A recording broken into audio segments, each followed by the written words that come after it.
Welcome back once again to the Starcade Stories podcast. It is Shawne Merriman.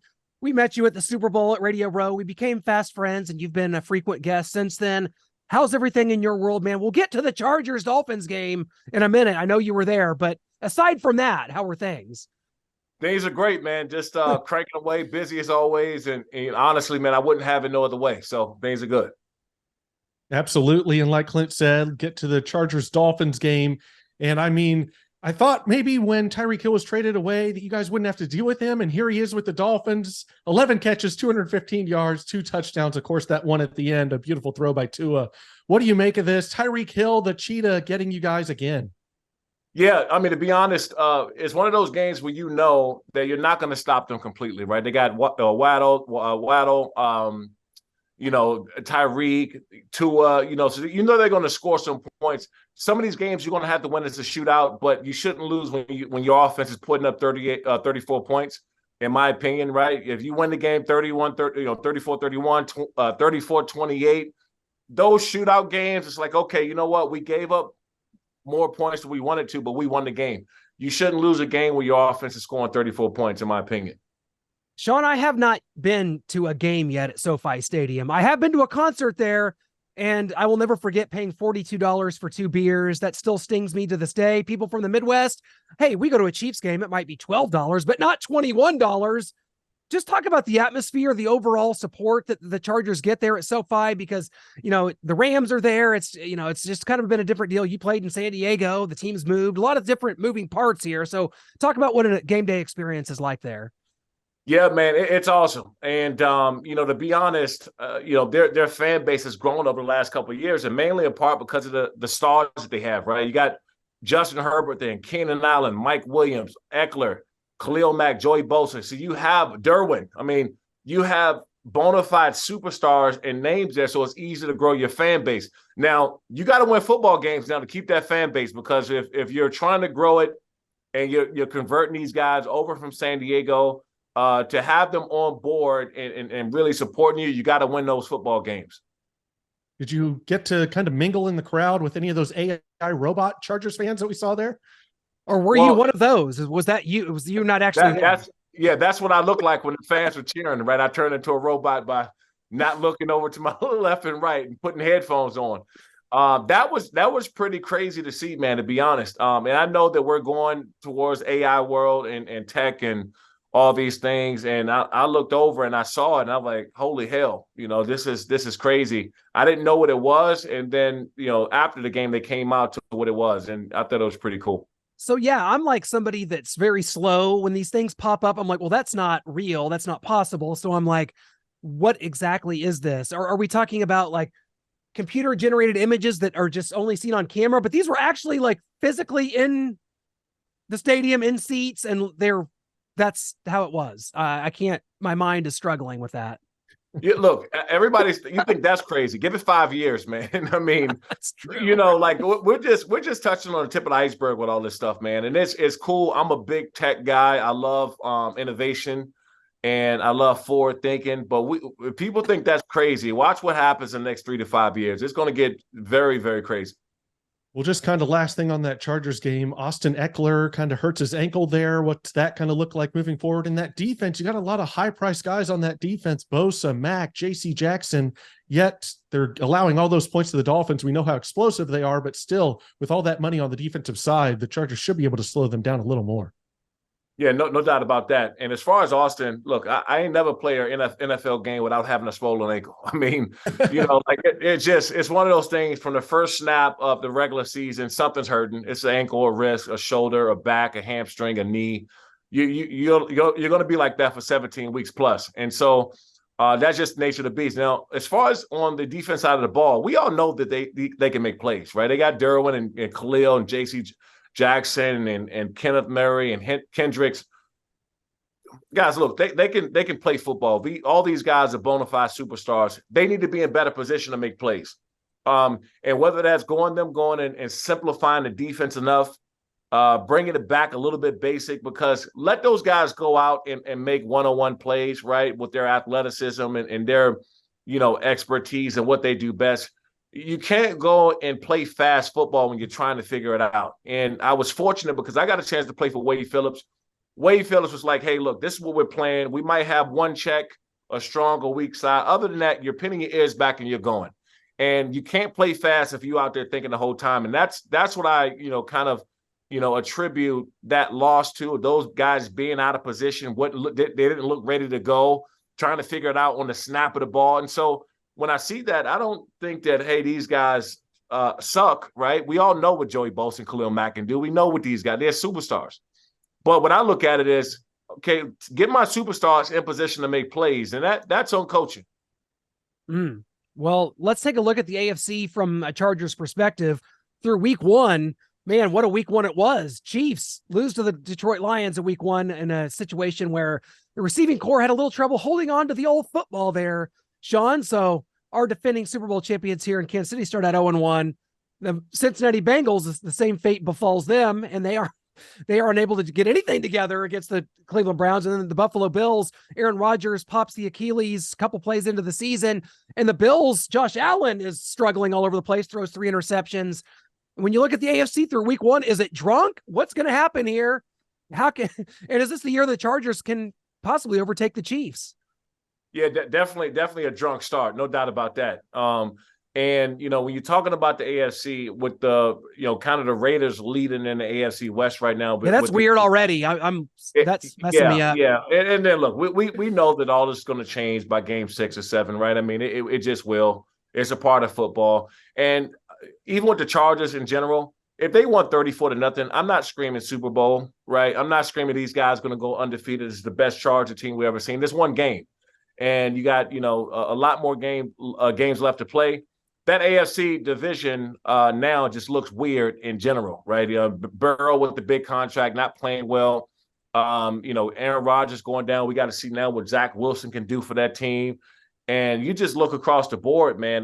Denver, they don't look like too much better of a team either going forward. It's just, it's pretty crazy. So when it's crazy like that, as bad as the loss of the Chargers feel, you still feel positive because it's been bad across the board with all the AFC teams. Yeah, and just kind of talking about our Chiefs a little bit more. I don't know if you have a little receiver in you. We're looking for a few good men. I'm picking you, Shawne, to go out there, play receiver for us because it is looking bad out there. Kadarius Toney dropping 3, Sky Moore dropping 3. It's a struggle. At least we got Chris Jones back in the fold, although it's a 1-year deal. Yeah, but you know what? That 1-year deal is going to do those guys some justice. And Patrick Mahomes is great. I mean, he's the greatest quarterback we've seen in this generation. And you can, at some point in time, people are going to start putting him up there with a Tom Brady-like caliber because he has that with him. Travis Kelce now being back on the field. I don't know what the status of that hyperextended knee was. And when he's going to get back on the field. But you got to think that he's going to do justice with that. But more importantly, man, I'm glad that they got Chris Jones back in there because you can only rely on Patrick Mahomes for so much. And if you look at that game last year when they won a Super Bowl, who closed that game out? That was Chris Jones. Chris Jones closed that game out for him. And when you have someone that dominant in the interior, there's only 2 guys that's that dominant in the NFL in the interior. So and that's Aaron Donald and Chris Jones. You got some of these young guards like Carter from Philly and some of these other ones. Williams and Jets. Yeah, Jets. And so you got these guys popping up. But when you talk about top tier quality guys and the dominant 2 guys in football right now in the interior alignment, you're talking about Aaron Donald and Chris Jones. Those are the 2 guys where you say they're separated from everyone else. Shawne, the linebacker position, it seems to me, and you can speak to this more schematically, you alluded to it earlier, when you've got these offenses that are so high powered, these quarterbacks. I mean, I don't remember a time in NFL history when so many teams, 75% of teams right now think they have their quarterback, and they might be right. And that when you see what the rules are so skewed to the offense and you see the numbers and the record breaking, passing numbers and things like that as a linebacker, do you feel like that position, it's almost like a position that defensive coordinators have to really start playing chess with because, you're trying to play cover 2s. You're trying to do these cover 2 shells to keep things in front of you. Do you blitz? Are you keeping linebackers back? What do I have with my linebackers? Are they fast enough? Can they cover? Just talk about the linebacker position today and some of those challenges. Well, for one, we know the most important position on the football field, right, is the quarterback. And so you start to see now with Nick Bosa contracts and some of these other pass rushing contracts, Micah Parsons, who's coming up very soon, had another monstrous game. He's probably going to win Defensive Player of the Year. The guys that's stopping the quarterbacks are the pass rushers and defensive guys. So that's the ones that are getting paid. And with them throwing the ball 70+% of the time, okay, what are you going to do? You got to pay the guys that's able to stop the big plays. And that's a cornerback position and the pass rusher. So we're going to see these continue to go up. A couple big contracts is on the way on defensive guys. It's going to happen here, and they're going to get paid because the quarterback position has become so important over the last couple of years. Yeah, absolutely. And I just kind of wanted to go back to Kadarius Toney's situation because we saw he had the drops, a rough game. He should probably just stay quiet. But then the Cowboys go and blow out his former team, the Giants, 40-0. And he's out here trolling fans saying, hey, you lost 40-0. You guys shouldn't be talking. Because we saw over the offseason, a lot of Giants fans were in his DMs and he was kind of voice chatting back to them, letting them hear it. So what do you make of just players on social media, especially this Kadarius Toney thing, especially after a bad game like he had on Thursday night? I actually have no problem, even though I wouldn't do it. I don't, for me, I think it's unacceptable to go back in another team's fan base and kind of go, I wouldn't do that. But if you're going to do it, you got to do something, you got to play, right? You got to play well, and definitely don't deactivate your social media after you talked all the smack, right? Like listen, if you're going to be a troll, you're going to be talking back, like live up to it, even when you're not playing well. There's no doubt about it that he can play, right? He had a terrible game. Probably went out there and put too much on his shoulders. I mean, he dropped some balls, man, that you just don't do as a pro, right? These are just basic catches that ultimately end up hurting him. So he's going to have to go back, look in the mirror, and say, do I want to continue this back and forth, being vocal on social media and going at the Giants, or do I need to focus and get my own playing better? And that's a thing that as a player, you got to go and reflect to yourself, man, that who you going to be, right? And it's only one game. He goes back out and he has 5 big catches, 100 yards, and he scores. People forget about those 3 drops. They really will. And just chalk it up to him just having a bad game. Well, Shawne, we got to talk about Lights Out, Extreme Fighting. This is the endeavor that, we kind of started talking to you about at Super Bowl Radio Row this past season. And you guys just came off an event here on August 26th, and you've already got another one coming up October 7th. And as far as I have read, I mean, Lights Out has done tremendous numbers, and your partnership with Fubo TV has been tremendous, and that your numbers went way up for this last one. So things are looking up for Lights Out, and just kind of talk about how things are going and what's coming up here with your next card, man. Yeah, we got a huge card October 7th in Long Beach. You can look at all the information on lightsoutxf.com. And then, as you just said, man, we just climbed into the top 5, top 10 on Fubo Sports most watched. For me, man, I've always been very fan oriented. They'll tell you if they like what they see or not. From down to production, the actual fights, and those numbers, those kind of jumps, 75% increase from one fight to the next, is telling us a lot that the fans are enjoying our fights. We have the next up and coming superstars, period. And, we're getting calls from, fighters all over the country now that want to come fight on our cards. And we want to grow our talent. We want them to grow with us as we're growing. And it's happening. And soon I'll be having more former athletes, former football players transitioning and having fights on our card. That's been a big key for me and why I'm in this sport and in this game. But if you guys don't have Fubo, man, October 7th, we'll be live on Fubo Sports, Fubo TV. Check lightsoutxf.com for all the information coming aboard. But man, I appreciate everybody out there that's just watching what we're doing. Yeah, 100%. And I don't know if you can give us any names of some of these young up and comers, whether it's football players coming over. Our talent that we have, our main event, Albert Morales, who fought in the UFC for some time, then Musa Taliver. I normally stay out of the matchmaking. Normally I have the matchmakers that do it. But I sometimes know when 2 camps have bad blood, man, because I've trained with both of these guys. So, when their names were tossed around, I'm like, hold on, didn't he say that about? And so I started putting 2 to 2 together. I said, hold on, these guys really don't like each other. So we got to make that happen. And I did. So, Tommy Aaron, who's another one, a big local star in LA that people know. And, we have AJ, who is he's going to fight in our amateur card. Actually, he played football at Oregon. We can't find a fight for this guy right now. I mean, nobody wants to fight him. He's just a complete animal. And so, we have to find a fight for him. But more importantly, man, I'm enjoying this because not too many oftentimes you get an opportunity to play in the biggest platform in this country, which is the NFL, kind of transition into to really another live sport, to kind of running the show, and having the creative and mindset and ideas come from me, and especially, and having our team to execute it, man. And we're always this last fight. We had it outside. We had a drone flying over the fight, and it was just really cool, man. So October 7th, we'll be live on Fubo Sports, Fubo TV, and check us out.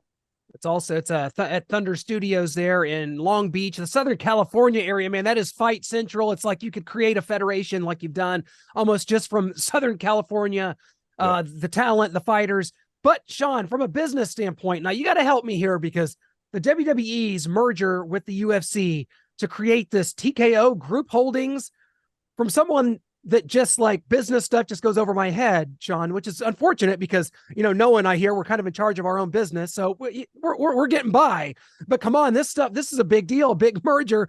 Like, what does that mean for, for the fight industry, for what this can become? I mean, is this a case where you could see WWE stars go fight in MMA and vice versa? Is that kind of what we're going to see? And like, where does Vince McMahon, Triple H fit into all this? I'm just like, it's overwhelming for me as a fan. Yeah, I was fortunate because I got a chance to work with WWE for some time. Hosted the WrestleManias before, SmackDowns, Raws. I hosted these guys. I did a couple pay-per-views with these guys. I've trained at the facility in Orlando. And so when you see these kind of mergers and partnerships, man, it only makes you more excited about what's coming into the world of combat sports. Obviously, WWE is massive when you're talking about global eyeballs, right? They're the biggest when you come to that. And so when you see these type of mergers, it just makes you excited about the possibilities and what's out there now. Like, hey, what else can we do, right? And you got two great organizations who, figured out the way to partner to get the maximum eyeballs when you're talking about a global phenomenon. Yeah. Well, it's interesting because whenever growing up in the 90s, I watched a lot of boxing pay-per-views, watched a lot of Tyson fights or Tommy Morrison or George Foreman. And then in WWE as well, I was spending my mom's money hand over fist for WrestleMania and everything like that. Now it seems like it's more difficult than ever to find a way to purchase these things. There's all these different apps. That's why I think your partnership with Fubo is so important, because if I want to watch like an AEW pay-per-view, it changes monthly as to where you can get it. I don't know where to go. Sometimes it's on Bleacher Report. I don't know what that means. Like an app, Fubo TV, that seems to be a great avenue for you guys, because do you feel like in the marketplace there is a lot of confusion for how to find and purchase these events? No, absolutely. And look, there's nothing wrong with having multiple levels of distribution, right? Somebody can go on the app, go on a different web service, see you somewhere else. That's great, more eyeballs. But when you have a home, when you're talking about a true partnership and you want everybody to, hey, everything lights out, come see us at Fubo, right? And so when you have those opportunities, Fubo's been a great partner. And with our viewership going up the way it is, we become an important product for them. And we just continue to grow, man. Like this football season for me, obviously, I can talk football till I'm blue in the face, right? And that's me owning in the combat sports world, owning the organization. But you asked me about Aaron Rodgers, you asked me about Burrow's contract and Herbert and all this stuff that's going on. I can talk to you more than you got time, right? I can talk to it about forever. But I think the merger of the two and getting a chance to have some of these football eyes, these NFL eyes from my background or where I come from, to start to pay attention more about what we're doing, it just gets you intrigued about these next up-and-coming superstars. And UFC is great, man. That UFC is a big part of why I even got into this industry in the first place. My first UFC fight was in 2005 that I went to. And from that point on, I've been to probably over 35 fights over in UFC history. And so that had a big reason for me being in this sport. But, coming from the NFL world and being able to kind of transition what I'm doing is pretty special. Yeah, no question about it. Shawne, I mean, former Defensive Player of the Year, 8-year career, tremendous career. You played for our good friend. We talked to you about him before, Marty Schottenheimer, and just what a special person that Marty was. His birthday is coming up. It would have been at the end of the month here, as Marty passed away a couple years ago. And, just as you look back at just sort of that connection between the Chiefs and Chargers have, it's gone back so many years, the AFC West. So I know that as a former Charger, that this division means a lot to you, and winning it means a lot to you because it hasn't been done for the Chargers since 2009. So it's an organization that's it always seems like it's on the cusp, and it's always injuries. There's always something seemingly. So to try to get back on the right path, it's got to be interesting to be there and to see it firsthand. Yeah, no question about it. And, this is going to be a battle ongoing for a long time because Patrick Mahomes ain't going anywhere anytime soon. Andy Reid's not going anywhere anytime soon. Travis Kelce ain't going anywhere anytime soon. You throw Chris Jones in the mix and whoever else they plan on developing and happening. Then you got, Justin Herbert. I know they lost, but they did still hang 34 points on them. So when you got a team on the offense side of the ball who can put up 30-plus points a game, and they're more than capable of doing it, there's going to be a shootout with these two for a very long time. And that's why it's exciting, man, just in this division and the AFC in general. We've talked Shawne, all about the AFC. What about the NFC side of things? Is there anything over there? Is this just all about the AFC and what they're doing? I know we just talked about how it's kind of a bloodbath over there, but you still got Brock Purdy. Looks like he's the real deal for the Niners, what the Cowboys just did, dismantling the Giants. Of course, the Eagles, they had a little bit of a rough patch there against the Patriots, but they still came out with the W. Yeah, look, people have been saying this for a while, and I've said this for the last couple of weeks, even before the Thursday night football game against the Chiefs. We know who's coming out of that division. It's going to be the 49ers in Philly. We can talk about them forever, right? We know those are the best teams. The team that no one's talked about, and I've been saying this even before that Thursday night game, was the Lions. They're right now is the scariest team to play because of that division. Aaron Rodgers is gone. Dalvin Cook is gone. They're not. I mean, kudos to Jordan Love. I mean, he played well. I don't think he played against a great team like that, but he did play well. He looked good. He's not Aaron Rodgers, and so I think if the Lions come out of that division this year, they're going to cause a lot of problems. They're the team that you don't want to play in the playoffs simply because of how they play. Right, just hard defense, running the ball, no turnovers. Special teams is good. They find ways to win games. Those are the guys that you don't want to typically play. It's going to be interesting here. We're just 1 week in, and football fever has swept across the country. We're ready for it. We're ready also for Lights Out XF. LightsOutXF.com. That's where you can go to get all the information. Saturday, October 7th at Thunder Studios, but more importantly, live on Fubo Sports, Fubo TV, Lights Out Extreme Fighting. Shawne, thank you so much for talking with us today. Always happy to do it. Let's do it again soon, my friend. You got it, man. Thanks for having me on as always. Appreciate it. Absolutely. Thank you. Always an honor. Thank you. Got it. Same here.